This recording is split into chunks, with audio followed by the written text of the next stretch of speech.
Hello and welcome to sound design tutorial number 2, in which we talk about how to apply effects to only a small portion of a sound. So we can take one band of the sound and apply effects to that. But the fancy part is that you can change the width of this band and the frequency of this band conveniently from two knobs.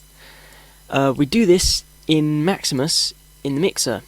However, if you do it straight into the mixer, the problem with that is that you end up with 3 different channels, which is it's clear and easy to see and easy to demonstrate in this tutorial, but the problem is that, well, you're using up 3 channels to do barely any effects, which is kind of a waste.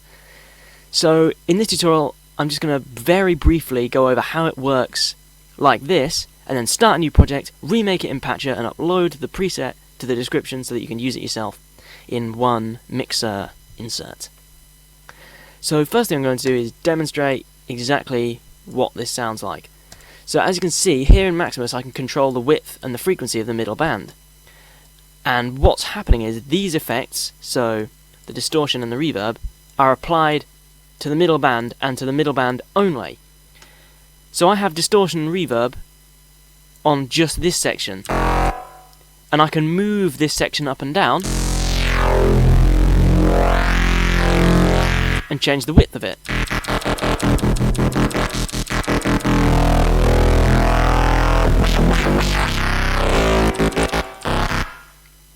And I've applied this to a hammer, but all the hammer is just saw wave, some unison, and pitch down to octaves. That's all it is. It's just a deep saw wave with unison. And you don't have to do distortion and reverb. You can do any effect you like I don't know, a really ridiculous chorus, for example.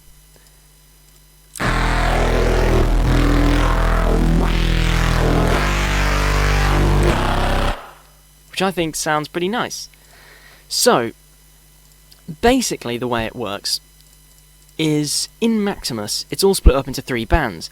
And you can turn these bands on or off. You can mute them with these controls here. And you also have these controls here, which allow you to change these points. Now I'm not going to turn the knob, because when I do it unlinks it from the control surface and I'll have to relink it all, and that's kind of annoying. Where is the control surface? I've lost it. Oh well, whatever. Yeah, so we can use the formula controllers and link them up to the control surface, which I suspect that I've deleted, and use this to control the bandwidth and the frequency of these individual bands like you just saw. And I'll talk you through all the formulas and stuff in just a second. So, new project, clean slate. And first thing I'm going to do is load Hammer and quickly remake the sound. It's just unison, no pan, a tiny bit of pitch, bit of phase, there we go. So I'm going to load up Patcher, wherever he is, Patcher. And remember that this preset is in the description. You can download it if you don't understand and you want to look through it yourself, or you just want to use it, whatever.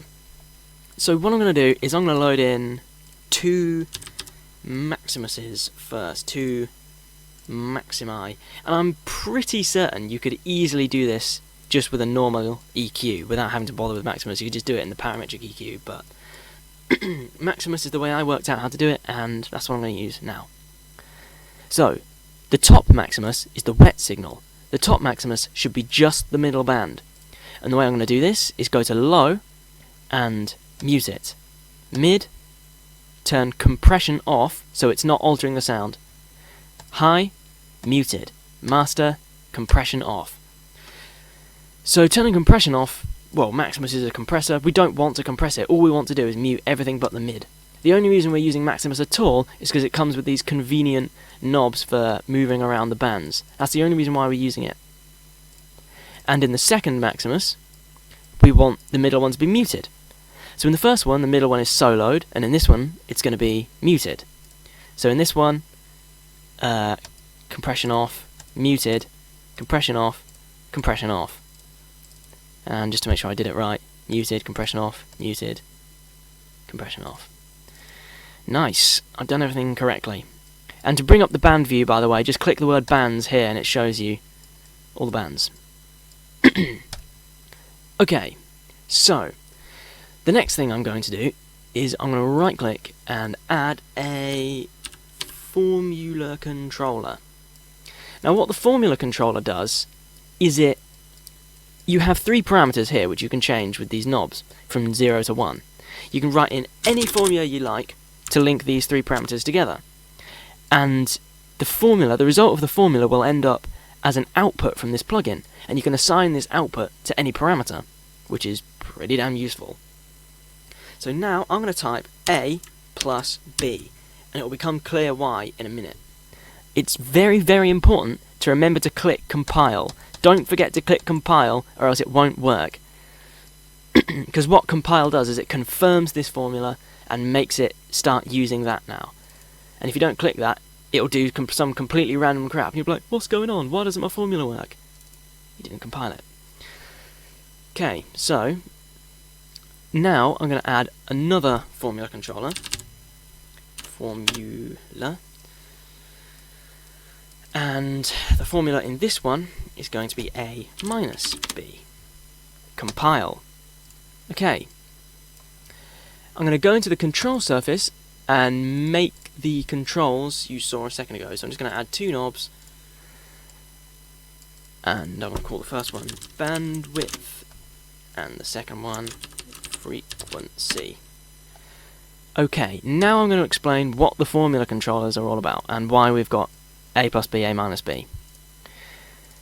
We want one to control, we want to link both the low and the high to one control, but we don't want them to be exactly on it. We want them to be away from it a bit, so that they are a distance apart, but they move at the same speed. Now the bandwidth controls the distance. The frequency controls the sensor. And I'll show you exactly how this works now. What we want to do in each one is we want to link... What's it going to do? So the frequency from the control surface... Okay, I've worked it out. Okay, so if you can see up here in the top left what it is you're mousing over. So you can see what input this is that you're mousing over now. We want the bandwidth to be linked to B in both formula controllers. So bandwidth B in both of them. And then we want the frequency to be linked to A in both of them. So what happens is, in both the formula controllers, frequency just controls A. That's all it does in both of them. Frequency just controls A. However, bandwidth makes them move apart. So bandwidth in this one, in the A minus B one, makes it go down. However, in the other one, it makes it go up. So bandwidth makes them move apart, and frequency determines where the center is. And now, the only thing we need to do is work out which formula controller is which, actually. So the top one goes up when we turn up the bandwidth, which means that this needs to be on the high band knob for Maximus. And the reason why is because we want the high band to move up and the low band to move down. We want them to move away from each other when we turn up the bandwidth. So the one that goes up when we turn up the bandwidth should be, the output should be linked to the high knob here. So to show these inputs here so that we can link to them, we need to right click and click activate on both the knobs we want to use. And I'm going to do this on the other one as well. Activate, activate. Okay. So we want the output of the top one to go to the high band. So we're going to right click, go outputs, controllers, out, enable that, and drag this to the high band of this one. And also drag it to the high band of the other one. And the one that goes down when we turn the bandwidth up, we want to link to the low band of both of them. Now this looks insanely confusing right now, but we are done. That was it. So if I change the bandwidth that appears to not work. Oh, there we go, yeah. If I change the bandwidth, it changes how far apart they are, and the frequency changes where the center is. If I open up the other Maximus, the exact same thing should happen. And that is it. We are basically done. Now all that's left is to unlink this. This one is the wet signal. Anything between here and here, so between here and here, is going to be applied only to the middle band here. So I'm going to right click and add some effect. I'm going to add a stereo enhancer. That might be interesting. Stereo enhancer. I'm going to make the phase offset lows and the stereo separation lows and invert one of the channels and put it here and see what happens.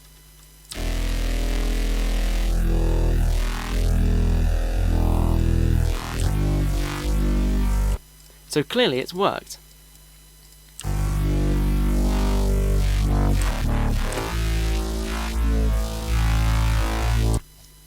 And that is it. That was the entire tutorial. Now, I understand this might have been a bit long and convoluted and complicated, but that's fine. This exact preset, I'll put it in the description.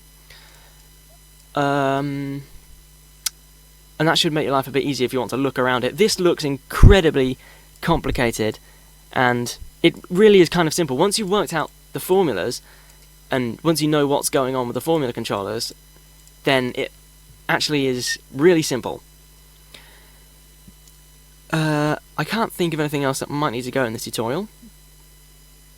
So in that case, hope you learned something, and I'll see you again soon.